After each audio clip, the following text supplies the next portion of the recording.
Welcome to Big Closet, Small Planet, made possible by the Lawless Foundation, the Relander Foundation, and Tencel. This podcast is produced in collaboration with Eco Textile News. I'm Mike Schrager. So if you listen to this podcast, you've probably heard me and many of my guests emphasize the critical importance of enacting smart and ambitious policies and legislation in order to accelerate the transformation of the apparel industry at the pace required. To do this, I would argue we need leadership from politicians who will advocate for progressive policies, including things like so-called green taxes on resources, so that it is economically beneficial for companies to invest in and do the right things, and that it's too expensive to do the wrong things. So you can imagine how curious I was when I learned some time ago that the Swedish government, or more specifically, the political parties now in power, agreed to develop and implement a tax designed, as they say, to phase out harmful chemicals from textiles. I thought, great, right? This is Swedish political leadership at its best, understanding that taxes could be used as an effective lever to accelerate innovation and change towards sustainability goals, rather than it being seen simply as a penalty or a means to raise revenues for national budgets. Now we fast forward to today, and the proposal for a tax on chemicals and textiles has been made available for review. And of course, a robust debate has ensued about whether the actual form of this proposal is going to achieve what it says it intends to. Is it going to incentivize the phasing out of harmful chemicals and their more sustainable production and use of textiles in Sweden and globally? Or, as some may argue, is it a political play by the established parties who need to show action and raise revenues, whether or not it leads to significant reduction in harmful chemicals in the industry? So I decided we should explore this further, and not because I wanted to focus on Sweden, but rather to view this as a case study in either good government leadership or, on the other end, bad government leadership. Because I'm hoping this can teach us more about the opportunities and pitfalls of enacting laws to drive sustainable innovation and ensure significant impact. And just to say, my opinion about this proposed text is still not made up. So I invited different actors to hear their views. And to start on the line, we are very lucky to have three representatives, primarily from the textiles industry. First off, we have Magnus Nikkarinen. He is the Senior Policy Director in Sustainability at the Swedish Trade Federation. Do you have that right, Magnus? That's right, definitely. And what is the Swedish Trade Federation? The Swedish Trade Federation is an association which includes over 9,000 retailers and e-commerce businesses in Sweden. We have a long history of putting together the interest of the retail industry in Sweden. Great, welcome. And Jérôme Pero, Secretary General for the Federation of European Sporting Goods Industry. Yes, correct, Mike. Thanks again for this invitation. So indeed, I'm the Secretary General of FASI, which represents the sports brands, retailers, and also national sporting goods associations in Brussels. Our role is to monitor, inform, and also represent the interests of the sports brands whenever it comes to the EU regulatory affairs here in Brussels with the European Commission and Parliament and other stakeholders.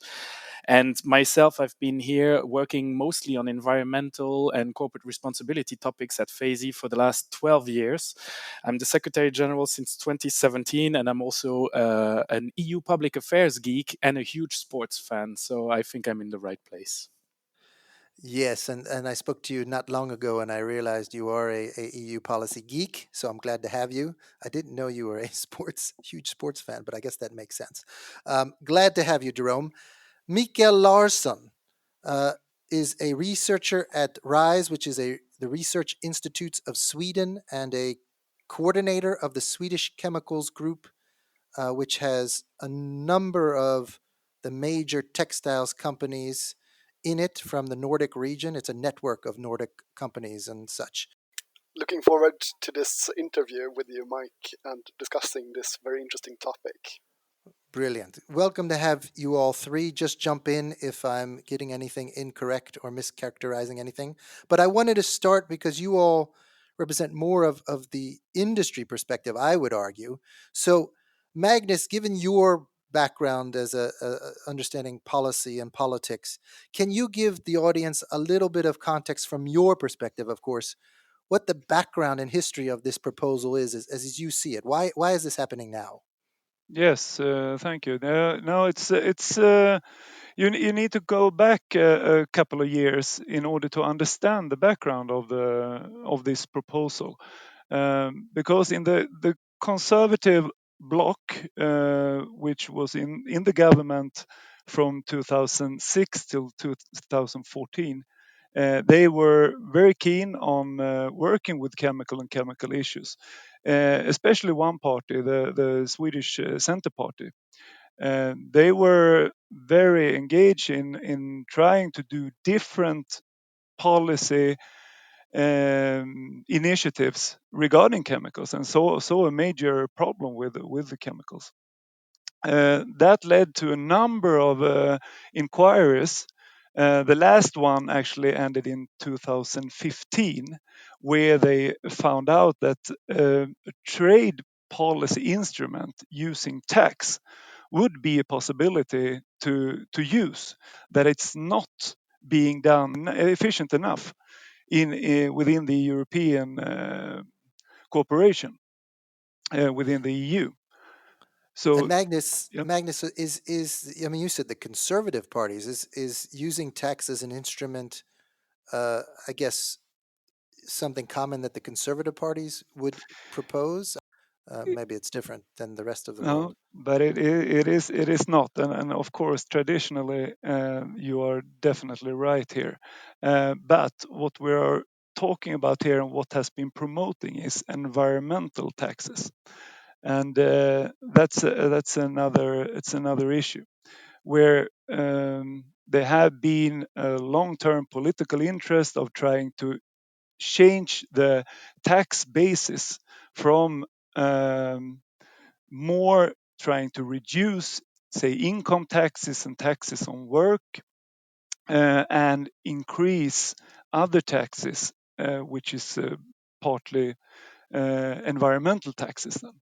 So you need to have this background in order to see this happening. If I then Okay. and it's mirroring the engagement that has been in Sweden for a long time, of course, trying to use different trade policy instruments. But if we then jump, because nothing happened then for a couple of years, but in the new government forming in 2018, 2019 actually, when it was finally done, there were new basis for the government with the Social Democrats and the Green Party in the government, but supported from the Liberals and the Center Party. And there suddenly it was the opportunity to bring this issue up again. And what happened then is that they jumped in a yeah very convenient political way from a survey in inquiry in 2015 saying that it's maybe not that good to have tax on clothes. It need to be more investigated. And then suddenly in 2019, there was a political agreement on how to introduce a tax on clothes and shoes. And why do you think that is? What happened that made the change? There's a lot of different reasons for that, of course, but the major problem I think is that it was political political coincidences that made this happen. With the Center Party having a long history of engagement in this, and with a Green Party then within the government that has been promoting this indirectly at least for some time as well. So this was something that the parties could come to agreement on Yeah. in their new. approach to working together, and that's Exactly. made this sort of a political expedient thing to do because it was something they had talked about historically, and now they said, "Oh, let's revive this." Is that how you see it? Exactly. And let's go on with it and jump to conclusions and say that we need the tax and how should it be done. It's not if it should be done. And is there any reason why it was textiles in particular? There's these old inquiries were focused on different consumer products, and one of them was electronics, and the other one was textiles, and specifically then clothes and shoes. What happened is that in electronics there is a tax since 2017, and this was a natural follow-up then from a political perspective. Mikael, I wanted to turn to you because of your uh, expertise as a researcher. Um, Maybe my first question, and I don't want you to spend a huge amount of time on this, but how would you answer the question? How big a problem is there with chemicals and textiles, given that the political parties decided to focus on this particular issue? How would you assess the current status of that? I mean, the biggest problem related to chemicals in textiles are related to the chemical use in production and whether there is a wastewater treatment system in production or not. And that's not something we address with this tax. The issue we address with this tax is related to what is still present in the products when we import them to Sweden. And that problem has been addressed in European legislation. I'm sure that Jérôme, for instance, is quite aware of that. Textile had been a focus area. Textile and shoes has been a focus area in chemical legislation. And for instance, next month we will have a new restriction in place, meaning that a number of chemicals which has CMR properties, which are cancerogenic, mutagenic, or reproductive toxic chemicals, will be banned in these products. So At the EU level? At the EU level. And we have other proposed restrictions in the EU level, at the EU level as well, relating to allergenic or skin sensitizing chemicals in clothing. And these are, of course, problematic chemicals, but we have processes or have had processes tackling those issues on the EU level already.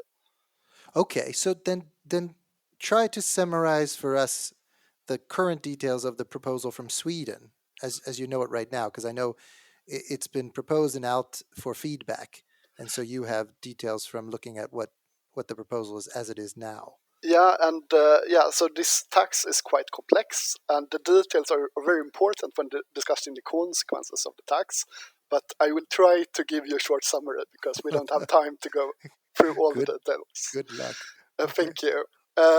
So the products which are subjected to the tax are classified using common customs tariffs codes, which are used when declaring goods, importing goods into Sweden and in the EU as well. And looking at these different codes, pretty much all clothing and shoes are covered by this. And the proposed tax means that you have to pay 40 Swedish crowns per kilogram, which is about €4 more or less, for all clothing and footwear that you produce or import to Sweden. But you have the possibility to get a tax deduction up to 95% of the tax paid if you can show that these products do not contain any of the listed chemicals in levels above specific limit values listed in the tax. And the tax includes 51 individual or groups of substances. So it's a quite big list of substances that you need to keep in check in order to get these deductions. And in addition to this 40 Swedish crowns per kilogram, you have to pay an additional amount of 19 Swedish crowns per kilogram if the product is made of or partly made of soft PVC, PU, or rubber. And you will also need to pay an additional tax of 19 Swedish crowns per kilogram for products that has all-weather function. For this additional amounts of tax related to PVC and this all-weather function, you can get a 100% tax deduction. And it's also stated in the tax that personal protective equipment, as defined by a European directive, or toys are not subjected to the tax. Is there anything in the proposal that's not been defined yet or is not complete? It's not clear what you have to show in order to get this deduction. You have to provide sufficient evidence. But what is sufficient evidence? Does this mean that you have to test all materials that you have in your products for all of those different chemicals? Or do you need to have a document from your supplier showing that these chemicals are not present? Or is there any other kind of evidence that you can use in order to get these deductions? This is very important because it affects the costs in order to provide this evidence. It also is important for the authorities because they need to know what kind of material they have to look into in order to give a fair deductions of this tax. Okay, and just to be clear, even if you provide that information, and even if there is, eventually a routine for this, you still have to pay a tax percent of a fee anyway, right? This 5% you don't get back at all. No, exactly. So 5% of this 40 crowns per kilogram you don't get back at all, according to this proposal. Great, Mikael. So you can jump in a little later if you need to clarify anything there. But I wanted to hop over to Jérôme because he has an EU view. So now you've heard the description, of course, from Mikael, and you've done research yourself on what it entails. What are your views on the proposal from an EU perspective or from a FESI perspective? Well, I mean, first of all, I can definitely confirm what Mikael and Magnus just said. That textile and more specifically clothing and footwear are often seen as if nothing was actually done at the EU level, or not enough, or not in a way that is speedy or effective enough. And I can confirm that this is not the case. I mean, textile and clothing and footwear are under huge scrutiny at EU level, under REACH, of course, but also at ECHA level. And I have been involved in different restrictions and authorizations since years and years, and we're obtaining threshold limit values now that are really so low that there's huge debate on which scientific methodology you can even use in a sourcing country, for example, to be able to trace these limits. So I think REACH has proven that it's a very complicated beast. It's a very big ship to steer, but it's there. It's efficient. It's promoting substitution.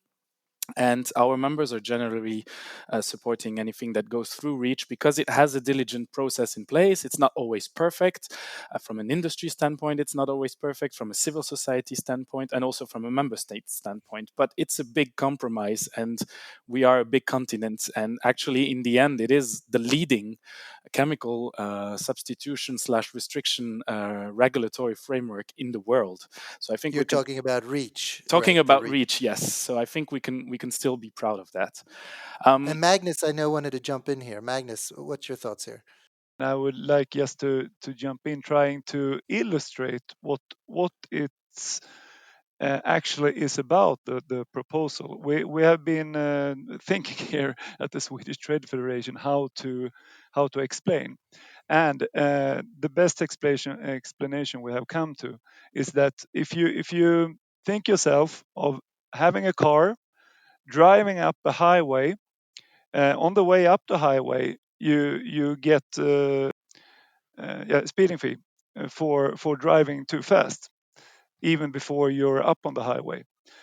When you come off the highway, you get the fee back if you can show that you haven't been driving too fast. But even if you can show that, you will still pay a little bit of amount in Oh, a fee. that was good. And that helps. exactly, and what we can even more see that if you we're looking at the Swedish, and I think also your own can can confirm that Swedish serious enterprises and companies, they already have a car driving up the highway, which is a really good electric car, which even have a speed limit, that it's not possible to go over the speed that it's showed on the highway. And even that you would be forced to pay a fee, and that is trying to illustrate it a little bit.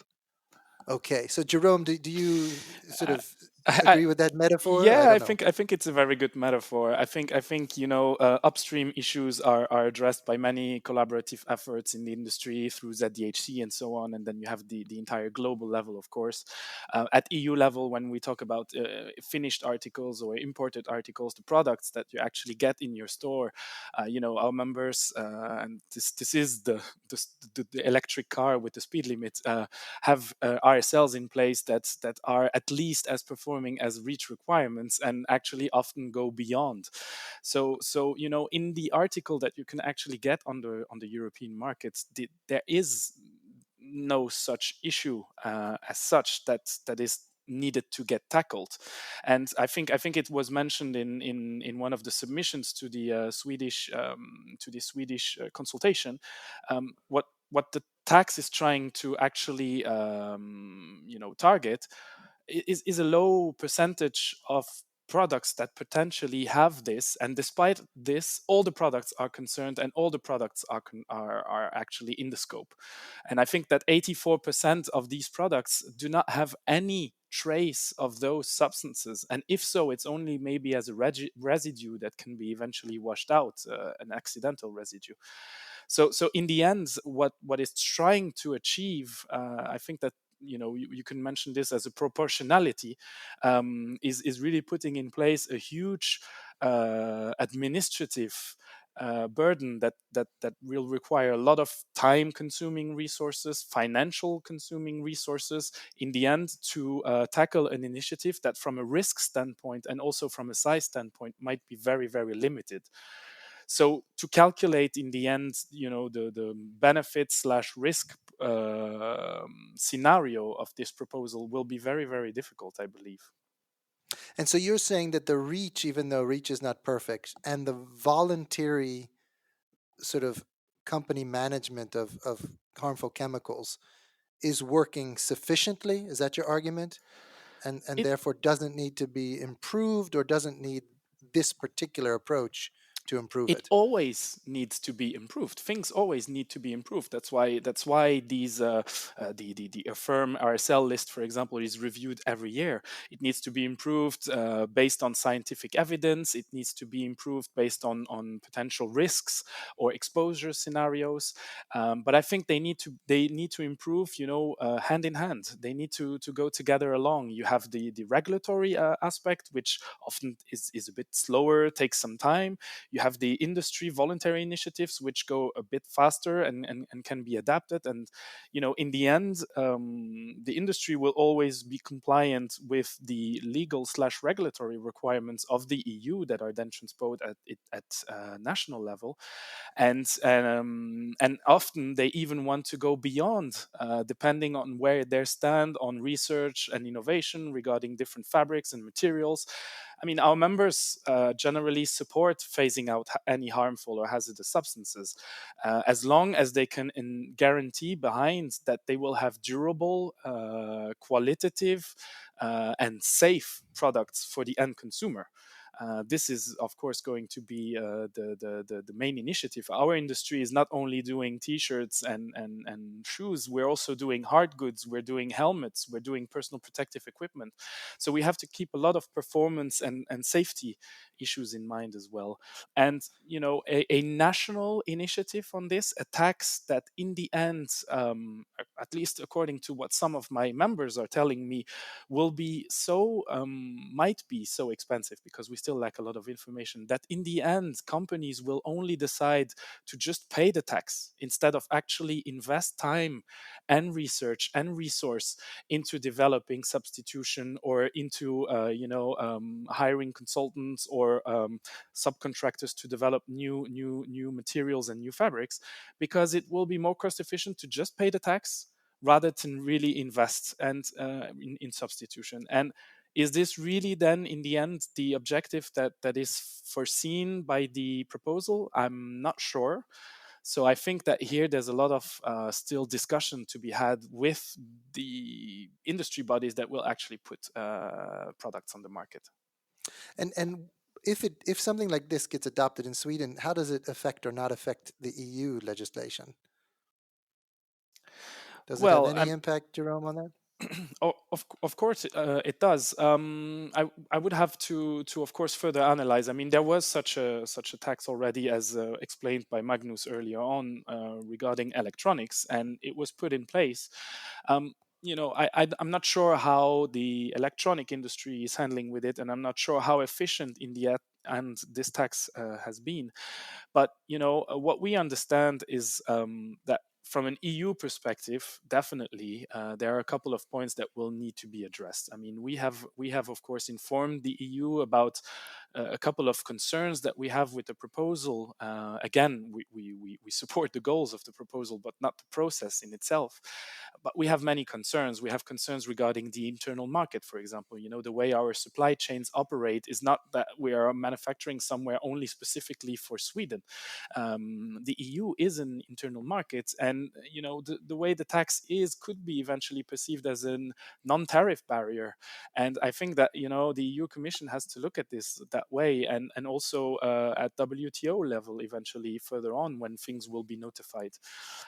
Also, regarding the Swedish market, there might be also issues related to the availability of different products, or the price of different products, because if we have a different tax in place in an EU member state, this will disrupt in some way the supply chains of our members and the availability on the Swedish market of different products and technologies, for example.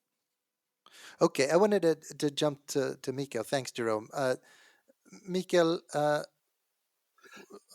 my understanding from some people is that even the list of chemicals that you're talking about, and you did mention this, there are potentially chemicals on that list that you don't find in textile products. No. Do I have that right, or is that a mischaracterization? No, that's correct. Or at least it's not sufficiently proven that you find them in textile products.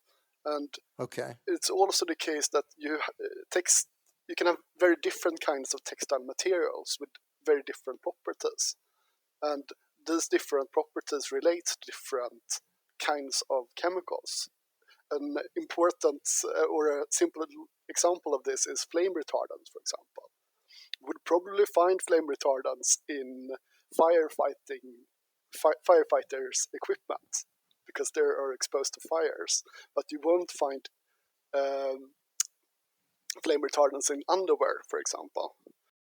This tax covers all products, and it's not very material specific. That's the difference between this tax and the electronics tax. That that you have flame retardants in electronics, for example, but you don't know that you have flame retardants in all textiles, for example. So from your point of view, they sort of cast out a wide net and said, just in case? Yes, it's a very wide net, and Okay. I mean, which means that this tax is much more complex than the electronics tax, which Okay. actually also is being under review or investigation of the authorities. And the first report that they released last Friday, they state that they can't conclude that it has had any positive effect. Okay. Uh, Interesting. and So let me ask you, Mika, though, also, I mean, you sort of have an interesting role because you represent a sort of semi-state research organization. You yourself are a researcher, which sometimes implies independence, yeah, but you also run this network for commercial companies. yeah, And I'm getting a sense, of course, that your view is that you again agree with the intention of a chemical tax if it's supposed to reduce harmful chemicals, but you don't think, and Rise doesn't think that this particular proposal is going to be effective. Am I right? that's correct. And it's because there's still a lot of uncertainties. It's a very wide net, as you said. They've included many different groups of chemicals. They have not stated how you follow up on this. For example, they have not stated or investigated if there is commercially available test methods related to the, the limit values that they've set. So, I mean, we as a research institute works with industries in order to make them sustainable and but also effective. And a question I get from member companies is how should we act in order to comply with this tax and get the full deduction? And uh, reading through this proposal, it's very hard to answer that question because it doesn't provide an answer. And I think that's a base criteria for a proposed tax, that you should know how you should act in order to comply with it. Okay. Magnus, can you jump in? Because I'm curious, have you done an analysis about how this tax could affect the industry? You know, is this going to cause an undue financial burden for lots of textile companies? Is this easily Yes. absorbed into their budgets? Is this particularly hard on smaller textile companies? Mm. What have you assessed there from the No, Trade Federation's point of view? we have quite a good overview right now, actually, as the referral answers to the inquiry then were made then last Friday. We have been a lot of engagement from the different companies regarding this issue, and what we can see is that they are very, very afraid that this will be very costly and will not be any sufficiently working towards a chemical management and supporting a chemical management that many of our companies or member companies have been working on for 10, 15, 20 years. For example, then the costs for analysis and tests are the numbers we get there are we're talking about millions of Swedish crowns, even per company. We have made a report from a institute here, a survey institute that we've been using here in Stockholm. They are talking about closely to 430 million Swedish crowns only in test costs. And then you need to add the administrative cost for this for each company in order to administrate all the work in this, and also to get the deduction and the work you need to do towards the agencies, and especially the Swedish tax agency here. Then.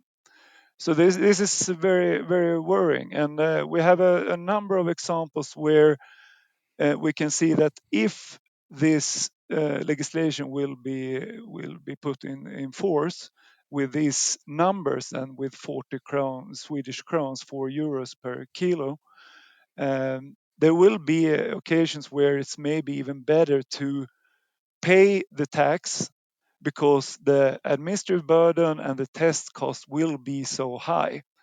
So it's better to do that.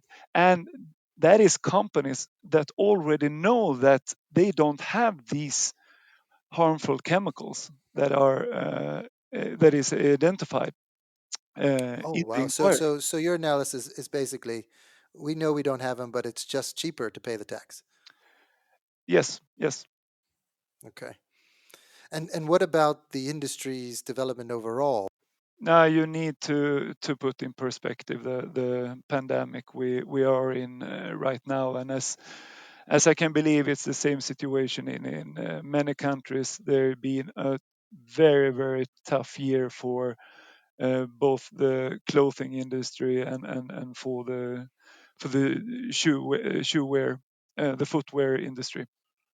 We're talking about drops in revenue towards 40-50% this latest half year, and especially when we're talking about the footwear industry, where they have been experience a drop in sales that it's very high.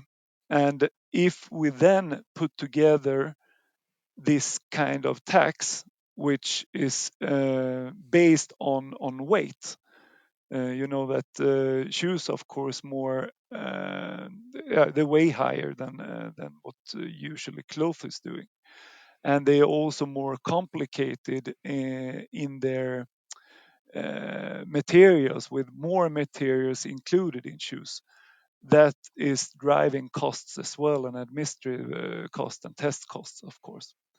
But what we can see, if this tax will be introduced, the calculations made from our institute here show that there will be at least 5% decrease in the sales of footwear in Sweden, and that is adding on the already lowered sales during this pandemic. And I can only underline that this is shared also by all our members who are also, global operators or operating from the EU, but very active and present in Sweden. From an EU standpoint, we have also responded to the Swedish referral or consultation, how you want to call it, and actually we gathered 12 European industry organizations from leather to outdoor equipment to European textile manufacturers, 12 organizations that share our concerns and that have forwarded all these concerns to the Swedish public authorities. On the other hand, regarding what Magnus just said, we also received similar confirmations from our members. It's difficult to evaluate or calculate for the time being, based that we do not know all the criteria of the proposal. But the tax itself, or providing the information to determine the tax levels, within such complicated supply chains, will be costly, and especially to prove a negative, as Magnus was just saying. We understood that a lot of members would then, in the end, maybe decide only to pay the tax.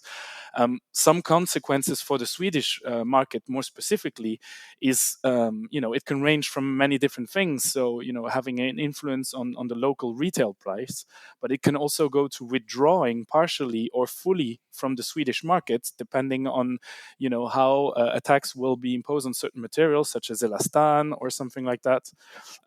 It also depend on how we can narrow down product range offered to Sweden, and also simple articles. And in the end, I think that the ones that will be most influenced by this are SMEs all over Europe that may be forced to step out of the market. So these are some examples that have been highlighted to us by our members, and that should be taken into consideration. So I just want to push back a little bit because you all represent, in particular, FESI and the Swedish Trade Federation. You represent companies who are expected to grow. You want to ensure that the industry is healthy and robust. It sounds like there's sort of an overlap here, which is, on one hand, you're saying this policy, this proposal is not going to reduce the harmful chemicals, and that's a environmental or a sustainability argument. But you're also saying it's going to have economic harm on the industry. Um, am I right in saying that, it may be trustworthy for you to say it's not going to reduce the chemicals, but for you guys to argue that it's not good for the industry, that products are going to cost more? I mean, isn't that just the result of we have too much products on the market today? We sell too many clothes. We're over consuming anyway. So isn't that a factor in this at all? And I think maybe Magnus and Jerome could respond to that. I would say that it's of course a very important issue you're raising here regarding consumption and what we consume and how much. But we are certain that this is definitely not the way to confront this kind of issues. Using a national tax in Sweden, tackling truly global challenges that we are facing is not the right way to go. That's for sure. And Okay. this is only going to cost more. And especially if you would like to be serious regarding the sustainable work that is being done, uh, this need to be done in a different way, because what is happening now is that we have a proposal. If it's going to be a legislation, there's going to be a lot of effort, a lot of costs for the Swedish and European companies as well, in order to prove something that it's not there, that you at least for 84% of the products know that it's not there. So you need to focus and need to have administrative costs working towards this, instead of these systematical chemical management work and promotion of trying to make sure that the chemicals that are really a problem, that they are being phased out. And as I've been mentioning before, the major challenge we have, of course, is in production. And that's where the focus need to be towards. But what is happening here, that with, at least from the Swedish company's point of view, there is a substantial risk that the focus need to be on administrative tax procedures, instead of doing proactive work in the production countries. Okay. Thank you. Jerome, did you want to comment at all about my question, or should we move on? Well, no, yeah, very briefly. I mean, it's a very important question, but it's also a very big debate. Whether in the end EU public authorities should regulate the consumption rates of consumers, and whose role it is exactly. Is it a consumer awareness raising, and so on and so on? But it's a very important question. Ourselves, we are working for the sporting goods industry, so many of our products are made to last, are made to be durable, are made to be performing and safe. So I think that our responsibility here is to ensure this. But of course, COVID-19 is there. It will be there for a while. Ourselves, we have signed, letters towards the EU asking for a greener recovery, asking for incentives as well. And here we're talking just about a tax. So in the end, it's really the stick. And I think we should, policymakers have to strike the right balance between the carrot and the stick. And as Magnus just said, in the end, it's really at production level that you want to phase out as many harmful substances as possible. And this takes collaborative efforts in the industry with research labs and so on. And there's a lot of investment that needs to be done in this R&D work together with public authorities as well. Also, we're talking here about a chemical tax that in the end has to be paid even to prove a negative, and engendering huge, administrative consequences. But we also need to take into consideration all the aspects regarding circular economy and the Green Deal that are being promoted now. Every time you restrict or phase out a substance, this means that some products cannot enter the recycling system anymore, or at least not until a new process or new infrastructures are in place to make sure that we get rid of these substances that have been very freshly or recently regulated, which we then can call legacy substances. So, I think that, whenever you open a box, it can be Pandora's box. It can have unforeseen circumstances. I think the fact here that some companies are saying we will just pay the tax and we will not, invest all of this in testing a negative, might very well be an unforeseen circumstances, and eventually this could have been avoided through a thorough European consultative process, which exists, and it's called REACH, and it's called the socioeconomic impact assessment, and with different consultations of the industry, and so on and so on. So things are existing already.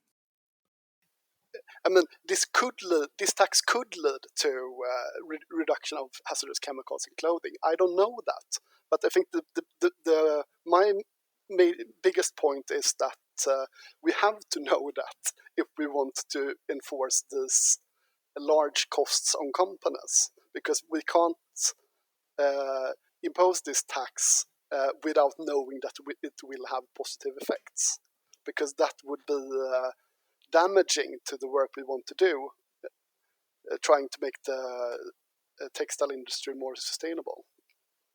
Right. And I can imagine, and I'm not taking any sides here, but based on what you've said, if all this money is going to just to comply and maybe pay off a tax that doesn't reduce your impacts, that's money that could have been spent on other sustainability initiatives or investments.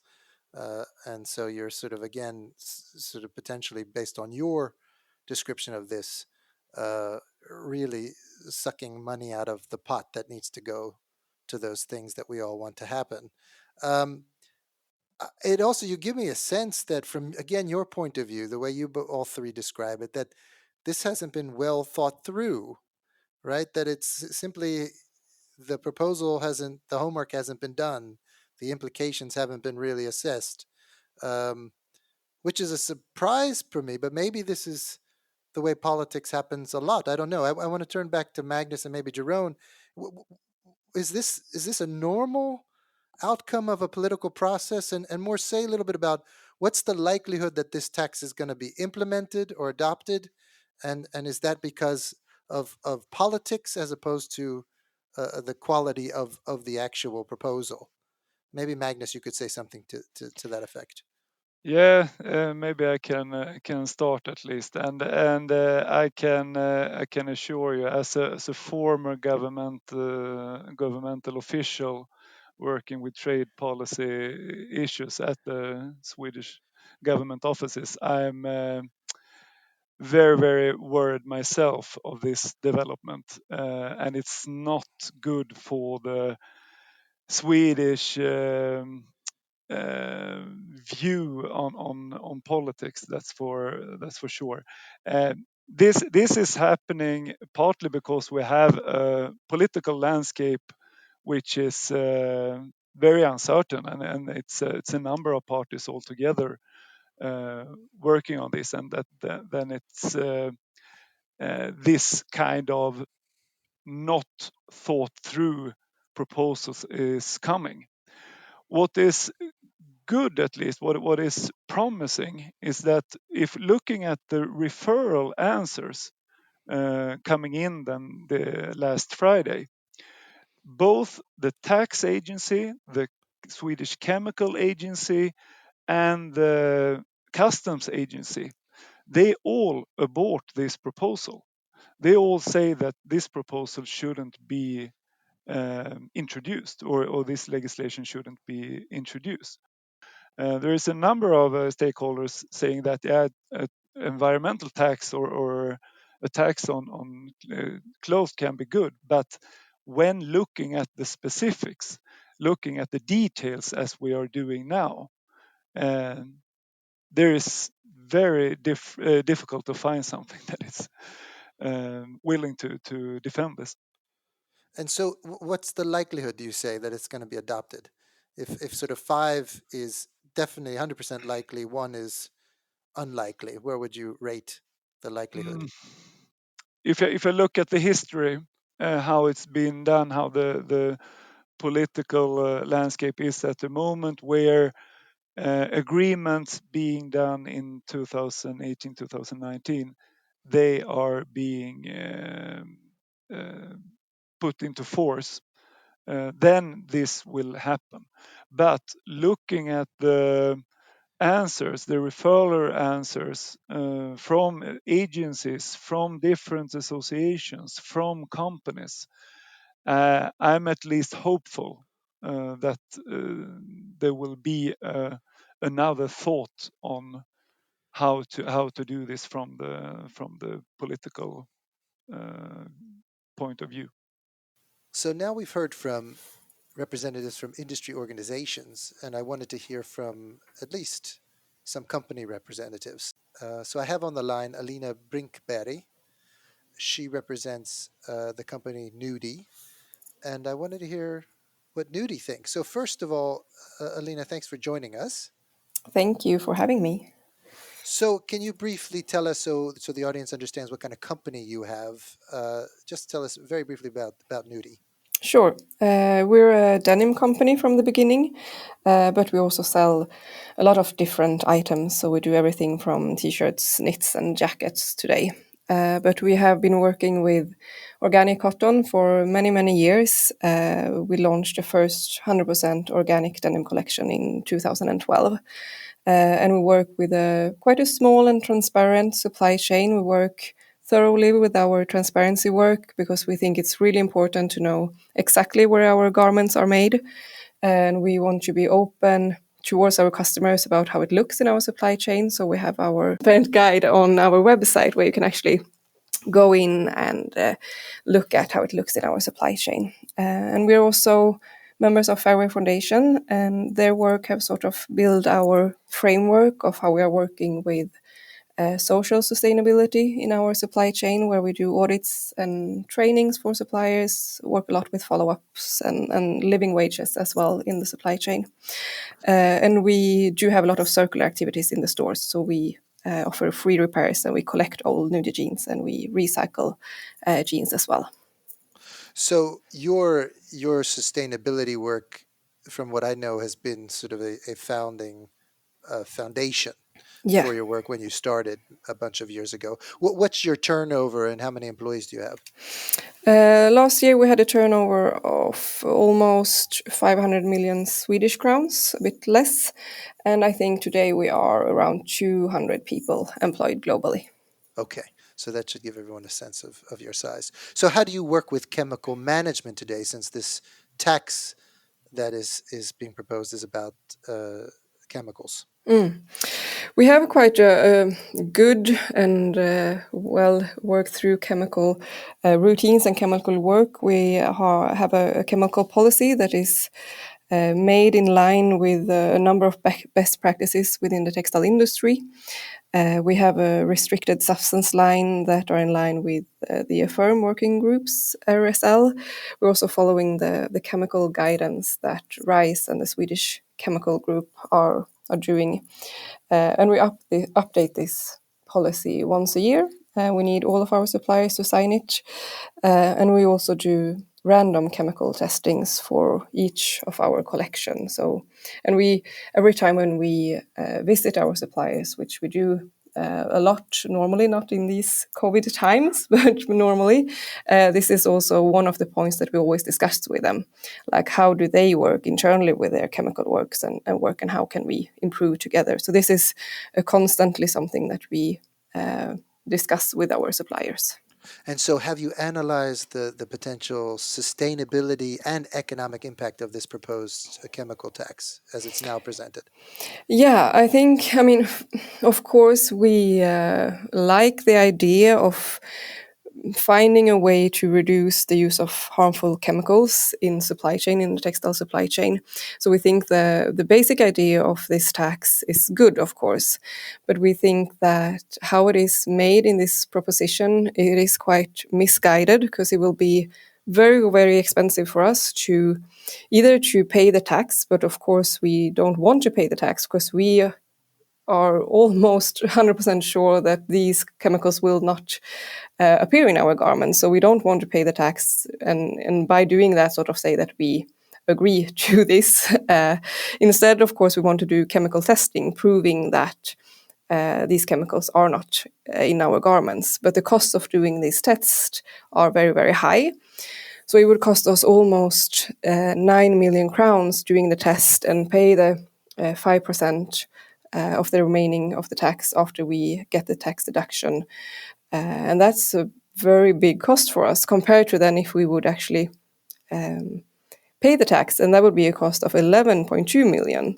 And if you look at our profit, I mean, Nudie Jeans is built up by many different subsidiaries, and Nudie Jeans Marketing, that is the buying and producing part of the company, had a profit last year on 15 million crowns. So that would be a cost that would 15, yeah, exactly. Okay. So that would be like almost half of that profit would go to pay these taxes or the cost of doing the chemical tests. And I think, I mean, it's obvious that this money can actually be spent on improving our chemical work and continue deepening it with this money instead of doing tests on garment that we know will be negative. So it's we really are quite critical towards how this tax is built up and how they want us to work with it. We think the basic idea is good, but the propositions how it should work is a bit strange. And you talked about sort of 9 million crowns or so to actually do the testing. That's not including all the work, is it, of someone administering that from your company, right? Exactly. So there's also people costs that you haven't. Yeah. So it could be actually sort of the same price. Yeah. Yeah. Okay. And you think that you could potentially be using this money for, even though you not necessarily you wouldn't be forced to, but if you have a lot of other things you're working with, I'm guessing, right? You're working with climate action and social issues. Is this money going to go out the window and not really help you achieve more greater sustainability ambitions, since it's not really, as you're arguing at least, going to help reduce the chemicals in your products? No, but definitely. I mean, all of this profit that we do, it's for us to reinvest and to develop our work. And this is on the sustainability work that we do, but also in other aspects of the business that sort of are connected to the sustainability work. We are, for example, right now developing our omni-channel project, where it will be possible in the future when you order a garment online in our website, it will be sent out to you from the nearest Nudie Jeans shop instead of the warehouse here in Sweden. So this is a project that is not per se connected to the sustainability work, but it will, when we are working with it, decrease our transports, so that will decrease our emissions. So there's a lot of initiatives and development work that we do that costs money, of course, and we need to have money to invest in these things to stay a modern and forward-moving company. Mm-hmm. So if you would suggest an alternative approach, because you don't like the way this one is formed as it is now, is there anything you could think of that would be better? I mean, first of all, I think the focus needs to be on having a harmonized legislation on a European level. I think that's super important. But I also believe that if we should have a tax on chemicals, it has to be very, very clear on what kind of supporting documents are needed to get the tax deduction. In this proposition, it's not at all clear.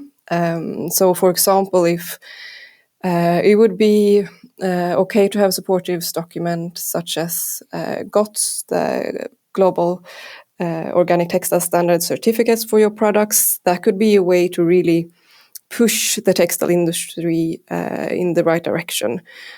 So having clear guidance of like what kind of supportive documents do we need to show to prove that our garments do not contain these chemicals, I think that would be definitely one step in a better direction at least. So I also have on the line Anna-Karin Dahlberg from a company called Lindex. Welcome, Anna-Karin. Thanks, Mike. So, Anna-Karin, can you just tell the audience a little bit about your company? Yes, sure. So Lindex is a Swedish fashion retailer. We do lingerie, kids wear, and women's fashion. And we are present in around 18 markets with 460 stores and an online shop. So 5,000 employees, and our turnover is approximately 6 billion Swedish kronor. Okay. So, how do you work with chemical management today?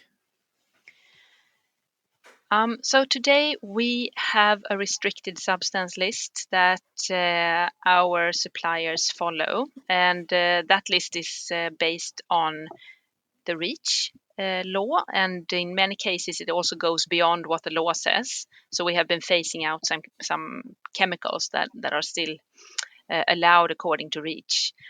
And then we have been testing for chemical content in our garments for the last 15 years. And in addition to that, we also work according to a manufacturing restricted substance list, which regulates the chemical input in production. That's a little bit newer way of working for us, and obviously it's a bit more proactive than testing for chemical content on garments. So there are two different ways of managing chemicals, both from worker and production community perspective and from product safety perspective for our customers. And do you think this has worked? Is this an effective approach? How do you determine if it's helping? So when it comes to testing for chemical content in our garments according to our RSL, we can see that the content of the unwanted chemicals have been reduced drastically over the years. And we perform around 600 to 700 tests every year. And as an example, last year, I think we found unwanted chemicals in 7 garments. We have seen that reduction over the years. When it comes to working with the MRSL in our production and regulating chemical input in production and gaining transparency around that, that's quite a new way for us to work. So we have to see. But of course, we hope that will be an effective way as well. So, have you analyzed also the potential sustainability and economic impact from the tax that's being proposed? Yes, we have.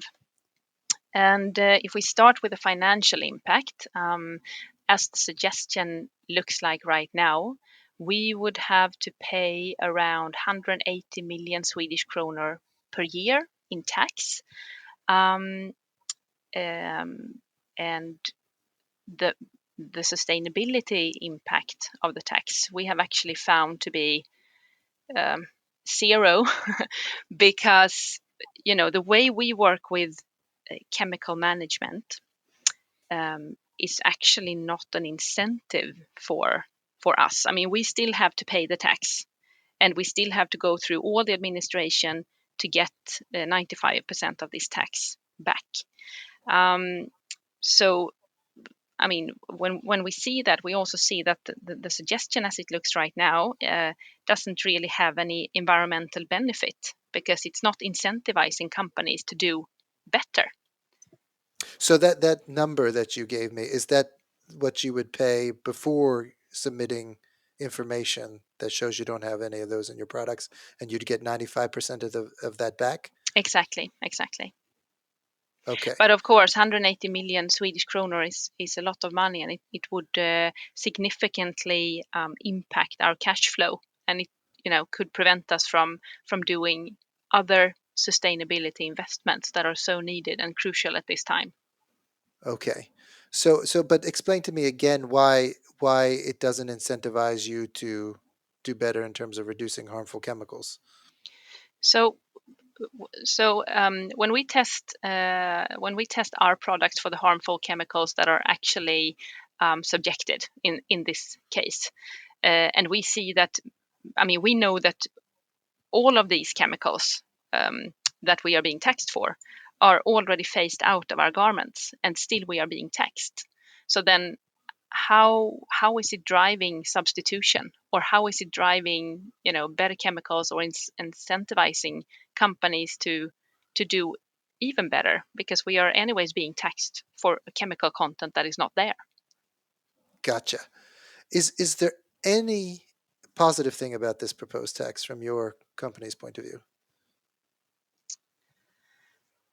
I mean, nobody wants harmful chemicals in the garments, right? So the idea itself of taxing the harmful chemicals rather than taxing all the garments and shoes could obviously be a good idea, because then, there would be an incentive for companies who have not yet phased out these chemicals to do so.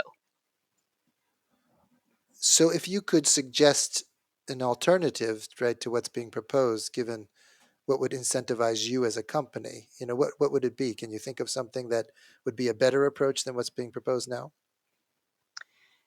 I think for us, doing what we already do and managing chemicals the way we do, I think there could be several ways of going about this. First of all, when we talk about circular economy and circularity in fashion industry, chemical content is a huge area that we need to address, and the transparency around the chemical content. So if circularity instead would somehow be, incentivized, or if policies were being made around that, I think, addressing harmful chemical contents and transparency around that would, sort of tag along to those policies, because we would have to work on that. I also think that, one national law just for Sweden will have no bigger impact, and it would not really it's not really driving innovation and substitution, and it's not engaging the bigger chemical companies either, which we would need in order to substitute the harmful chemicals. So a prohibition, probably it's much better, but also on a bigger scale, at least EU level. Great. Thank you, Anna-Karin. Very helpful to get your insight from a company perspective. Thank you. Great. Thanks a lot. And so to wrap up, because I'm most interested in how this is playing out and what its implications are for the role of government leadership, political leadership in general. Jérôme, you mentioned sort of European level new Green Deals, circular economy packages. We at least want, and I don't know if you all agree, we want politically smart regulations that incentivize dramatic investments in sustainability improvements for our industry. Is this sort of from your point of view, and maybe I know what you're going to say, but is this a backward step? Is this creating a precedent that is really going to put us in the wrong direction for future legislation, or is this more like a one-off thing that you all think is not good, but that doesn't mean all policies and political leadership is not going to be good going forward? Well, I mean, in French, there's a saying that goes, sometimes you want to go faster than the music. And I don't know whether it exists in English, but I think it's very easy to understand what is meant here. And I think, I think that Sweden is a very ambitious, very progressive country when it comes to sustainability, durability, and so on. And we respect that. We respect that a lot. And we are always involved in the regular REACH procedures. Sweden being, for example, a very well experienced country, developing dossiers for the restriction of different substances. And just very recently, we are now involved in the discussions around the skin sensitizers restriction, which is quite a huge piece of legislative proposal. So that's why we're a bit surprised that suddenly we see like a national initiatives popping up like this, but perhaps this is also because it's maybe different ministries that are involved. I think there are some good intentions here, and I think that politically this can be very well justified. Whether it will enter into force or not, I mean, I don't have a crystal ball. I'm not experienced enough in Swedish policy making. The electronic tax went through. We will see this time if it's the case, also based on all the industry responses.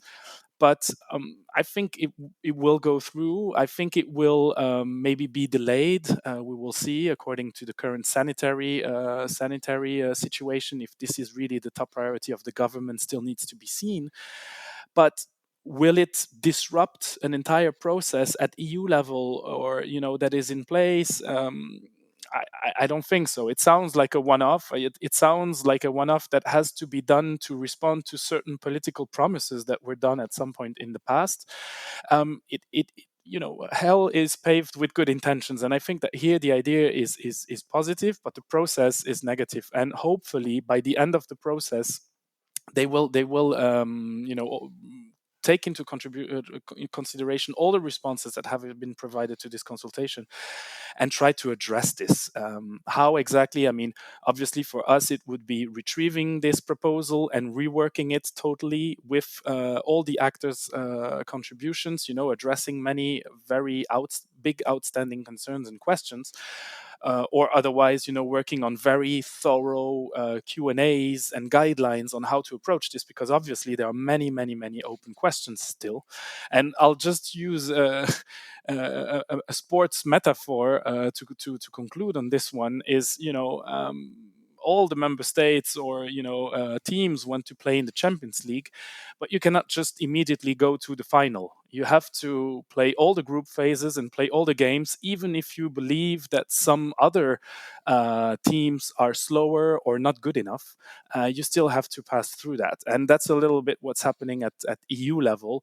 And despite the willingness and the ambitions and the motivation of certain member states, we have to follow these rules. This will, in the end, allow a good level playing field for the businesses, for the consumers, but also it will help market surveillance authorities to to follow very clear guidelines and rules. And I think in the end, that's in everybody's favor, also consumers and the environment. I, I'm really worried about the development of trade policy instruments being used, especially then regarding taxes and environmental taxes. And what has happened in Sweden is that there's been a lot of focus then on taxes, and that this will be a solution in order to be more proactive, in order to come more forward with the sustainable work. But this is not happening, and the most worrying thing is that it's not being done on updated reports, on updated analytical surveys. It's not being done on a cost benefit perspective. If it's good for the society or not, and it's not science based, as we are used to, as Jérôme is saying. Sweden still has a good reputation, and being very specific, and want to make sure that when we have policy, they are really looking on trying to achieve what trade policy instrument is trying to be sold here. But this is not happening at the moment, and I'm certainly hoping that we will be listened to more and more in the future, and especially as it is right now. We experience, at least from the Swedish Trade Federation, that sometimes it is the government that is doing the greenwashing, that the business sector historically, at least, has been saying that they have been doing. But this is an example of where you can really wondering if this is greenwashing and only trying to get tax revenues to the government. Aha, so political greenwashing for the intent of drawing in money for the national budget, Yes. instead of actually addressing a real issue. Yeah. Since I have you on the line, I started out in the introduction by saying that, we talk a lot about regulation in this podcast. We talk even about green taxes. And Magnus, in the beginning, you said there has been a tradition to some degree of Sweden thinking about more resource-based or green taxes versus taxes on income and maybe taxes on labor. I don't know if that's actually true. Are you all saying that you don't believe in tax, especially environmental taxes, as a means to drive change, or you're just saying that it varies from case to case, and of course, in this case, it's not going to work? Perhaps if I can just make a quick intervention here from Yep. an EU perspective. So, generally speaking, taxes and are national competencies, less so at EU level. So we have a little bit less experience at FASY level on this. Taxes can be justified if there's a critical issue for human health or the environment, which we have seen through the percentages that were mentioned, the negative percentages of the substances in the end article, that it doesn't seem to be the case here. I mean, it is not the case in this example. This is why, for example, the tax issue here, we do not see it as relevant, because it's addressing something that does not really need to be addressed, at least not through a tax.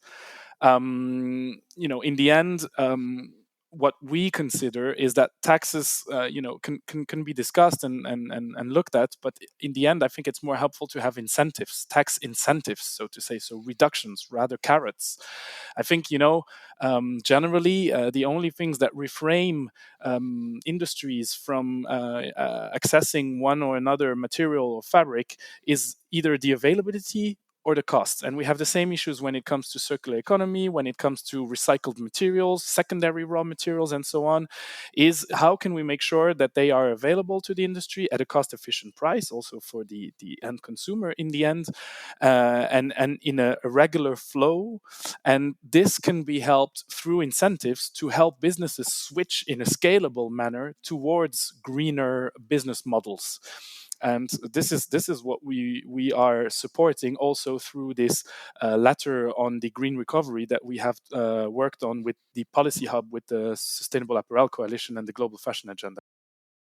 As a environmental and natural resource economist, at least from the university, I would say that then it is very difficult to put in environmental or green taxes that makes them effective.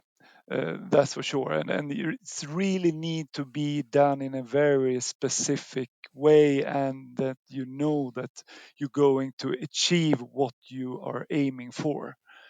And looking at the experience here in Sweden using different kind of green taxes, it is the tax on gas on that has been successful. Successful. So they're successful. And it's a good example, but that's almost the only one, and I can only support Jérôme here, that if you're going to use tax, it's better to use tax incentives, that's for sure. Well, we have come to the end of part 1 of this podcast episode. That was a long one, but I didn't want to edit anything out because I think it all is so instructive and illustrative of the nuances and complexities of trying to get this right. In part 2, we will talk to a number of other experts and guests who have a slightly different view on the proposed tax. I would argue definitely more positive. In the meantime, do not hesitate to reach out to us and let us know what you think at, of course, Big Closets at sustainablefashionacademy.org. Again, thank you, Magnus, Mikael, Jérôme, Anna-Karin, and Eliina. Very much appreciated, and we'll see you next time.